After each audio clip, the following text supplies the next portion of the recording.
आज जो देश एआई की ताकत के मामले में पिछड़ रहे हैं, उनके लिए एक मशहूर फ्रेज का इस्तेमाल हम कर सकते हैं, if you are not at the table you are on the menu. यानी अगर आप टेबल पर नहीं हैं तो आप मेन्यू में हैं, आपको कोई आपसे बड़ी ताकत आकर खा जाएगी। या तो आप बातचीत की टेबल पर बैठिए, या तो खाने वालों में से बनिए, और या फिर भोजन बन जाइए। इसका मतलब यह है कि अगर आप फैसला लेने वालों में शामिल नहीं हैं तो आपके बारे में फैसला दूसरे लोग लेंगे। और यही बात एआई की रिसर्च पर लागू होती है। एआई को लेकर दुनिया अब दो हिस्सों में बंट चुकी है। एक तरफ वो देश हैं जो एआई के सुपर पावर हैं, जिनके पास ताकत भी है, पैसा भी है, और वो एआई के क्षेत्र में सबसे आगे निकल चुके हैं। जबकि दूसरी तरफ वो देश हैं जो ना तो दुनिया की सबसे बड़ी महाशक्ति बन पाए हैं, ना उनके पास बहुत पैसा है, वो कमज़ोर और छोटे देश हैं, और एआई की टेक्नोलॉजी में भी वो पिछड़ रहे हैं।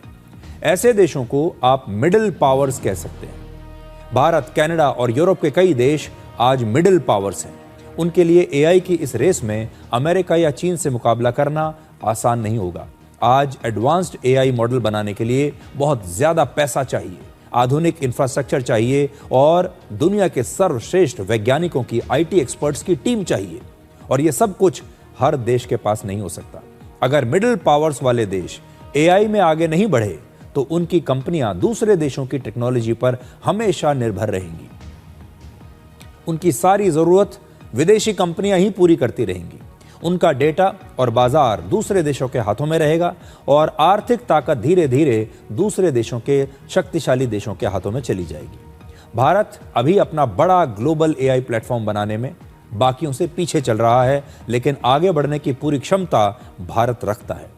हमारे पास दुनिया की सबसे बड़ी युवा आबादी है, शानदार टैलेंट है, और हमारे पास अच्छे रिसर्च संस्थान भी हैं। साथ ही भारत एक बहुत बड़ा डिजिटल बाजार है। इसलिए भारत को आज एआई के क्षेत्र में अगले 10 वर्षों को ध्यान में रखकर निवेश और रिसर्च की एक बढ़िया रणनीति बनानी चाहिए, जो कि प्रधानमंत्री मोदी के नेतृत्व में हो भी रहा है। एआई क्रांति को मानव इतिहास की सबसे बड़ी क्रांति कहा जाता है। इससे पहले इससे बड़ी क्रांति कभी नहीं हुई। यह पहली ऐसी क्रांति है जो सीधे सीधे इंसानों को ही चुनौती दे रही है। इंसानों का जो भविष्य है वो खतरे में पड़ जाएगा, इतनी बड़ी क्रांति है। पहली बार मशीनें सिर्फ हमारे हाथों का काम नहीं, बल्कि इंसानों के दिमाग का काम भी करने लगी हैं। एआई पूरी दुनिया में क्रांतिकारी बदलाव कर रहा है, जिसमें लोगों की सोचने समझने की क्षमता से लेकर स्वास्थ्य और सुरक्षा तक सब कुछ शामिल है। यानी ये सिर्फ एक टेक्नोलॉजी नहीं है, ये भविष्य की सबसे बड़ी शक्ति है। इंसान जो काम करते थे अपने हाथों से, उस काम को तो पहले ही मशीनों ने छीन लिया है। सारा काम मशीनें करती हैं, लेकिन इंसान अब तक अपने दिमाग से उन मशीनों को ऑपरेट करता था, और अब एआई इंसान के उस दिमाग को भी छीन लेगा, और अब ये मशीनें एआई खुद ऑपरेट कर पाएगा। तो फिर इंसान क्या करेगा? आज सबसे बड़ा सवाल ये है। और इसीलिए बार बार ये कहा जा रहा है कि जब एआई आएगा, जब पूरी तरीके से ये प्रभावी होगा, तो न जाने कितने करोड़ों लोगों की नौकरियां चली जाएंगी, क्योंकि उनके पास कुछ काम ही नहीं बचेगा करने के लिए। इतिहास गवाह है, जो देश किसी भी बड़ी क्रांति में पीछे रह जाता है, आगे चलकर उसे उसकी बहुत बड़ी कीमत चुकानी पड़ती है।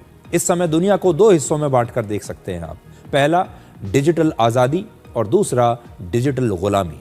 जिन देशों के पास अपना एआई है, अपना डेटा है, अपने सर्वर्स हैं और अपनी टेक्नोलॉजी होगी, वही देश डिजिटल रूप में स्वतंत्र देश कहलाएंगे, और वही अपनी डिजिटल संप्रभुता की रक्षा भी कर पाएंगे।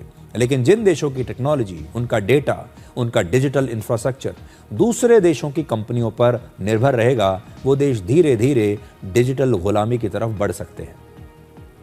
17वीं से 19वीं सदी के बीच ब्रिटेन की ईस्ट इंडिया कंपनी ने भारत को अपनी एक कॉलोनी बना लिया था, अपना गुलाम बना लिया था, और भारत के तमाम संसाधनों पर कब्जा कर लिया था। आप सब जानते हैं जब ये हमारा गुलामी का दौर था। अब 21वीं सदी में यही काम एआई, डेटा और एल्गोरिथम के जरिए ये बड़ी बड़ी कंपनियां कर सकती हैं। अगर हम अभी सावधान नहीं हुए तो बड़ी बड़ी दुनिया की टेक कंपनियां भारत को एक डिजिटल कॉलोनी में बदलने की कोशिश करेंगी।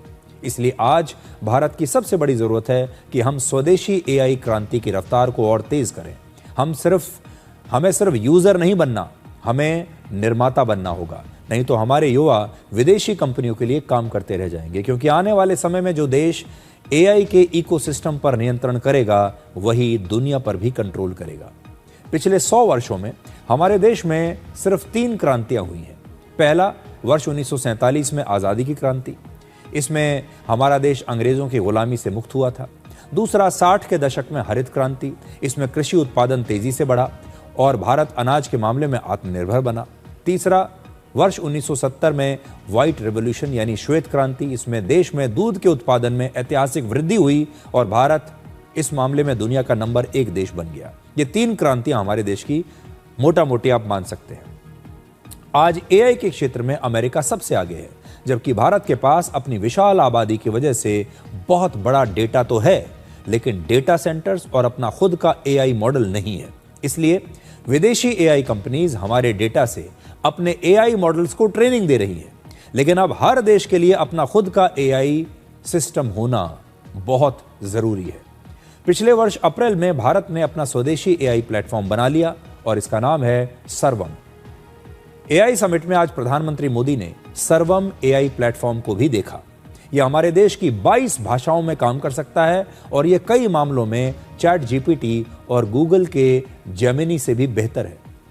स्वदेशी एआई प्लेटफॉर्म की जरूरत को एक उदाहरण से समझिए कि क्यों हमें अपना एआई सिस्टम चाहिए। याद कीजिए, वर्ष 1999 में जब भारत का युद्ध कारगिल में पाकिस्तान के साथ चल रहा था, तो कारगिल युद्ध के दौरान भारत को पाकिस्तानी सेना की सटीक जीपीएस लोकेशन चाहिए थी और यह जीपीएस डेटा सिर्फ अमेरिका के पास था और अमेरिका ने यह डेटा हमें देने से इनकार कर दिया।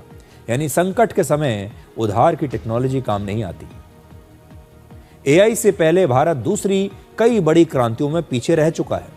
वर्ष 1820 में दुनिया भर में औद्योगिक क्रांति आई थी। ये इंग्लैंड से शुरू हुई और तब भारत अंग्रेजों का गुलाम था और ब्रिटेन ने मशीनों को भारत तक पहुंचने नहीं दिया।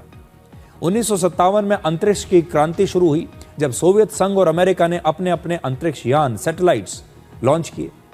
1969 में अमेरिका चांद पर पहुंच गया, लेकिन भारत पीछे रह गया। 1970 के दशक में कंप्यूटर की क्रांति का सबसे ज्यादा फायदा अमेरिका और पश्चिमी देशों को मिला। फिर 1990 के दशक में इंटरनेट क्रांति में भी भारत फिर से पीछे रह गया और भारत में वर्ष 2000 के बाद ही इंटरनेट का इस्तेमाल शुरू हुआ और अगर आप प्रिसाइजली जाएं तो 2014 के बाद भारत ने असल में डिजिटल क्रांति में शामिल होने की कोशिश की। वर्ष 2004 से सोशल मीडिया क्रांति शुरू हुई, लेकिन भारत के लोग अमेरिकी सोशल मीडिया कंपनीज के यूजर्स बनकर रह गए।